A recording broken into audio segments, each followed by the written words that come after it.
Today we're going to talk about the development of Islam as a religion. This is obviously a new religion on the global scene. It is one of the reasons that historians have created this year 600 as a dividing line between like the classical period that we just got done talking about and now the post-classical world that we're entering into. Obviously the classical period ends with the fall of these classical civilizations. This new period is beginning with the birth of arguably one of the most important civilizations of world history, certainly the most important civilization in this post-classical era. It's going to be born in the Arabian Peninsula, and here we have a zoomed-in map of the Arabian Peninsula, and within a century, this new civilization will spread from Arabia across North Africa into Spain, from Arabia into the Middle East, from Arabia across Persia, and into northern India. So there's going to be a massive and rapid expansion of this Islamic civilization. And so we're going to start today with what Islam is as a religion, and then we'll pick up in a couple days about what Islam is as a political entity. All right, because it is both a religion and a political entity at the same time. So in pre-Islamic Arabia, so we're talking before the 600s, in Arabia, the Arabian Peninsula, you should be able to find this on a map. Peninsulas are really easy to find on maps because they're surrounded on water, or surrounded by water on three sides. Today, most of Arabia is made up of one country called Saudi Arabia. All that means is Saudi Arabia is a country that is ruled today by what's called the House of Saud. It's one royal family. It's a monarchy. It's a kingdom in Arabia. And if there were, at some point in the future, some revolution or something, and the monarchy were overthrown, because that happens a lot in history, like us, if there were some kind of revolution where the monarchy would be overthrown, it would cease to be Saudi Arabia anymore, and it would be some new Arabia, or have some new name altogether. For most of human history, this part of the world on the Arabian Peninsula, no one really worried much about it. In fact, in the time we're talking about, we see a couple major empires that surround the Arabian Peninsula, but nobody's conquering the Arabian Peninsula. Up in the northwest, we have what's called the Byzantine Empire. We'll talk much more about the Byzantine Empire at a later date, but in the northwest, we have the Byzantine Empire. If you'd like to, you can just call those guys Romans, because that's what they called themselves. It's only historians much later that started calling the Byzantine Empire something different, or something besides the Romans. And then to their northeast, you've got the Persians. Now on our map here, we see it's the Sasanian Empire. It's the Persian dynasty of the Sassanids. It's just another Persian dynasty, another family that is ruling Persia. So you got Persians to the northeast, you've got Byzantine Romans to the northwest, and the Arabians are doing their own thing in the Arabian Peninsula. The Arabian Peninsula is totally politically divided. There is no centralized state in Arabia. And as I've already mentioned, for most of human history, no one cares about what's going on in Arabia. Because what is going on in Arabia? What resource-wise or geographically based is Arabia got going for it? Nothing. It's a big desert. It's a big, open, expansive desert. It's not until like the last century that we found there was something very valuable underneath that desert. Yeah, once oil is struck in Arabia, everybody cares about Arabia. But before that, it was just a big, expansive desert. So the Byzantine Empire had no desire to go into here. The Persians really had no desire to conquer this. So that left the Arabian people really up to their own devices. You live how you're going to live. And so what developed in Arabia was a culturally and ethnically diverse population with a lot of different religious beliefs, a lot of different backgrounds, with no unity, no political unity within Arabia. It was made up of largely nomadic. What do we mean when we say nomadic people? They move. They follow their animals from place to place. They were nomadic.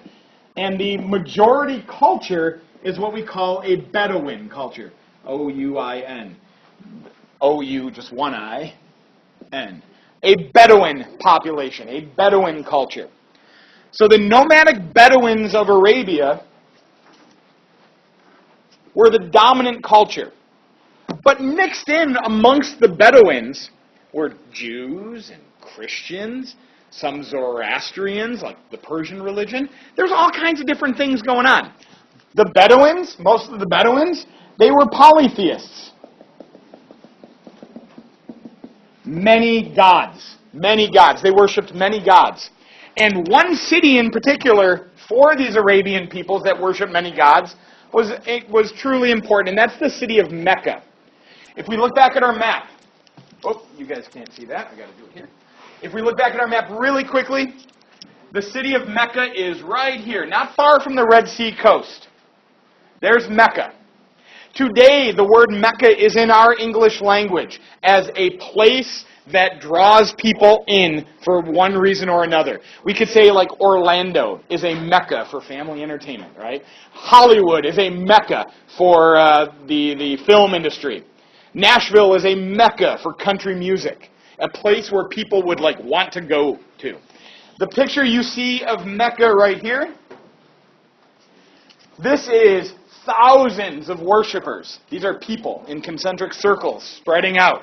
Thousands of worshipers kneeling in prayer around a central monument called the Kaaba. We'll talk more about this, but it's K-A apostrophe A-B-A. The Kaaba.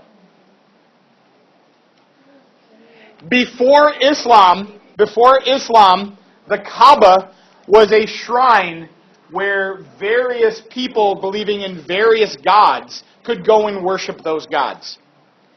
And so Mecca, even before Islam, was a place where religious pilgrims, not Thanksgiving and turkey pilgrims, a pilgrim, religiously speaking, is anybody who makes a journey from point A to point B because of their religion. So you can be a Christian pilgrim, you can be a Jewish pilgrim, you can be a Muslim pilgrim. Pilgrims from Arabia would make their way to Mecca to worship and pray to their various gods. And so the city of Mecca became kind of important in Arabia. There's not a lot of important cities in Arabia. Mecca became one of the most. And pilgrims would go there to pray. But pilgrims would also stay in hotels. And they would eat at restaurants. And they would do business. And so the family that was in charge of Mecca, or the tribe that was in charge of Mecca, was called the Quraysh tribe. The Quraysh tribe led Mecca. They became very wealthy and powerful within that Q-U-R. I'm mixing up my R and A, my bad. Q-U-R-A-Y-S-H. This Quraysh tribe became very powerful within Mecca. They brought in a lot of money. Muhammad was a member of this tribe. Muhammad was a member of this tribe. Now Muhammad, yes ma'am. They were the family that controlled Mecca. So whenever anybody came into Mecca to do business or to trade or to pray, money was making its way into the hands of the Quraysh tribe. Muhammad, who obviously is the founder of this religion of Islam, Muhammad is a merchant. And he travels throughout Arabia in his early years. He travels throughout Arabia with his uncle. And he comes in contact with a lot of different people within Arabia. He meets Jews. He meets Christians. He meets Zoroastrians. He meets other Bedouin tribes. And like any founder of any religion we've talked about, he recognizes some problems that exist within the world that he lives in. And one of the biggest issues in Arabia is that there is no unity amongst the people.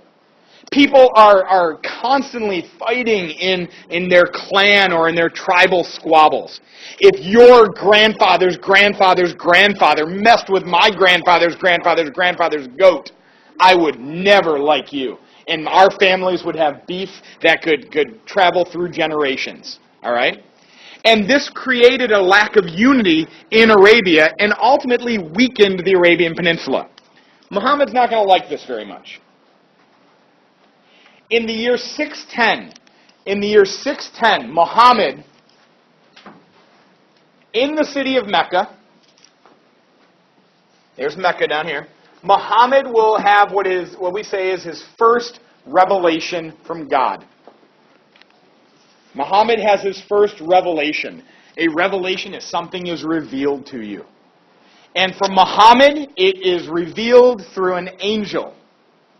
That angel, in English, takes the name Gabriel. I'm very excited. Oh, and some of you that are steeped in the Christian belief system are familiar with an angel Gabriel, right? What did angel Gabriel do according to Christian beliefs?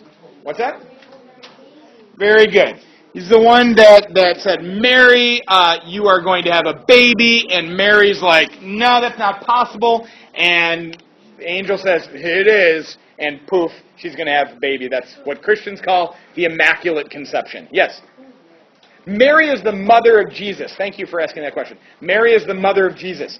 But in Christian belief systems, in the Christian belief, Jesus was born to Mary immaculately. Okay, that means there was no, mom and dad doing the things mom and dad can do to make babies. That didn't happen for Mary. It was just, poof, Mary, you're pregnant. But she didn't do anything to get pregnant. Poof, God did it. Okay? So that's like a Christian belief. So anyway, yes, ma'am? I was just going to say we pretty much believe the same. Exactly. And I'm going to talk about that in a second. So Muhammad has his revelation. And in his revelations from God, and for Muhammad, the God he was speaking to was not one of the hundreds of polytheistic gods that people believed in Arabia.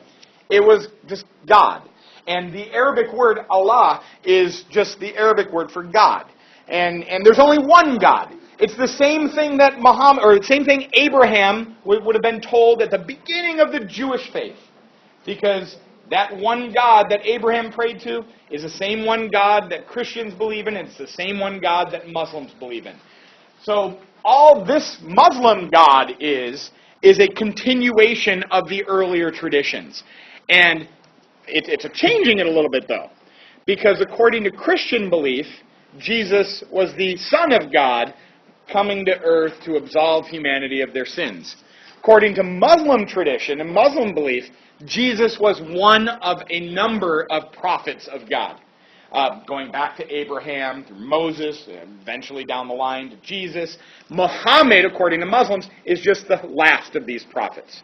So, to be a Muslim, you must accept that there is only one God, and that's Allah, and then Muhammad is his final prophet. There won't be another. You can't be a Muslim and think there's going to be another prophet, because then that's not Islam anymore. All right? So in 610, Muhammad started receiving these revelations. And he started to share these revelations with those that would listen to him. Now, keep this in mind, guys, please. There's something about Muhammad, and there's something about Jesus before him, and there's something about Abraham a couple thousand years before both of them. Because what would most people in 2017 think if I were to say come into school and start telling you, guys, God talked to me last night, and he told me to tell you something? What would most people think of that person? They're a little cuckoo for Cocoa Puffs, right? And our time today is not all that different. Like, the way we act and the way we react to situations is not all that different than the way people acted and reacted 1,400 years ago. Or it's not all that different from the way people acted and reacted 2,000 years ago. So wherever your religious beliefs lie, and obviously in this course where we're talking about a number of religions, these are just historic realities that these religions came along. We have to keep in the back of our mind that 2,000 years ago, when Jesus was doing his teaching, or 1,400 years ago when Muhammad was sharing his revelations with God, they're not all that different from us. And so there was something about these guys their charisma, their ability to talk to people and to have them listen and to have them ultimately believe that what they were sharing was the truth and not just kookiness, right? That would ultimately create religions that centuries later would occupy the hearts and minds of billions of people on a planet. That's pretty impressive. Because there's been thousands of other people through history that have claimed to have spoken to God. But there's only been one Jesus. There's only been one Muhammad. There's only been one Abraham. There's only one, you know what I'm saying? So some of these people had a much more profound impact and could convince people to follow their words. So according to Islamic belief, Muhammad had a number of these revelations. God, through his angel, revealed the words of God. And Muhammad would share this. He never wrote anything down because Muhammad didn't write. But he would share it. And he would speak. I'm going to share with you the words of God. And people started to listen. And people started to follow. And Muhammad grew a following. And those that followed Muhammad and believed there was only one God. And remember, in Arabia, he's convincing a lot of people that used to be polytheists that there is only now one God to follow. And that Muhammad is God's final prophet. Those people became Muslims. Okay, they became the first Muslims. Eventually, after Muhammad dies, about 20 years after Muhammad dies, the revelations of Muhammad would be compiled into a book form. And what word do we use when something is finally written down? Codified. It's codified, right? And you can imagine the problem of an oral religion like this, especially after Muhammad dies. And we played that little telephone game in here, right? The message could start to change a little bit the more people are sharing it. If people are sharing it and it's never written down, we might start to have some distortion of what was originally uttered. So in the year 650, the leader of the Islamic religion at the time compiled the words of Muhammad into a book form. And that's going to become the Quran. That's going to become the Quran that exists to this day. All right? So the Quran is filled with now the writings of the revelations from God to Muhammad. Muhammad started sharing what he heard with people in Mecca. Now remember, the people in Mecca are making a lot of money because people from around Arabia are going to Mecca to pray to all of their gods. But Muhammad says, there's just one God. So the Quraysh tribe, of which Muhammad is a member of it, the Quraysh tribe that runs Mecca and is making a lot of money because they run Mecca, they're deeply threatened by Muhammad and his new religion. All right, or his new religious ideas. And they want to get him out of there. They want to remove him from their situation. And so they're going to kill him. They're out to get him. So Muhammad makes what is called the flight to Medina. It is called the Hijra, Hijra. And this happens in 622 of the Common Era, 622 CE. Muhammad leaves, and if he doesn't leave, he's going to get dead. He's got to go. And he flees to Medina in an event in Islamic history called the Hijra. This marks year 1 of the Islamic calendar. It is in 622. So for Muslims, on an Islamic calendar, 622 becomes year 1, Muhammad's flight to Mecca, or flight to Medina. And there he continues to grow his community. I'm going to give you a word. It is called the Ummah. The Ummah is the Islamic community. If you join the Islamic community, and how do you join? You accept that there's one God, and you accept that Muhammad is his final prophet. Poof, you're a Muslim. You're a member of the Ummah.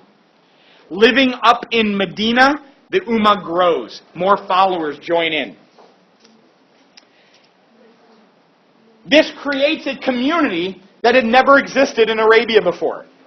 Because before, you were divided between different beliefs and different clans and different tribes. But now they have something in common with each other. They share this shared religious belief.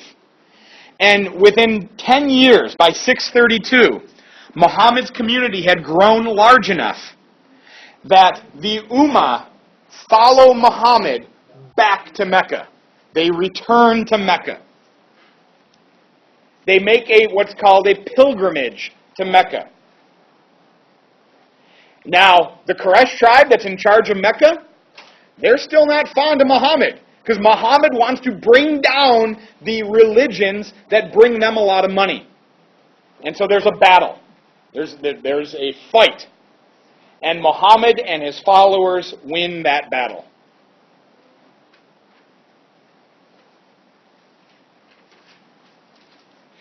This journey from Medina back to Mecca is one of the seminal events in Islamic history. And it has become now one of the events that every Muslim within their life should try to recreate, making what's called the pilgrimage to Mecca. This picture that we started our day with, this is thousands upon thousands of Muslims that have come from all over the world to go to Mecca to pray and retrace those same steps that Muhammad and his followers made back in the year 632. Muhammad dies in 632. He does not name a successor. He doesn't name who's the next guy. And why not? Who did God say would be the next prophet? No one. There is no next prophet. There is no next Muhammad. There can't be, according to Islam. So Muhammad dies without naming who should be the next leader of this faith. And we'll talk about the issues that brings in our next class.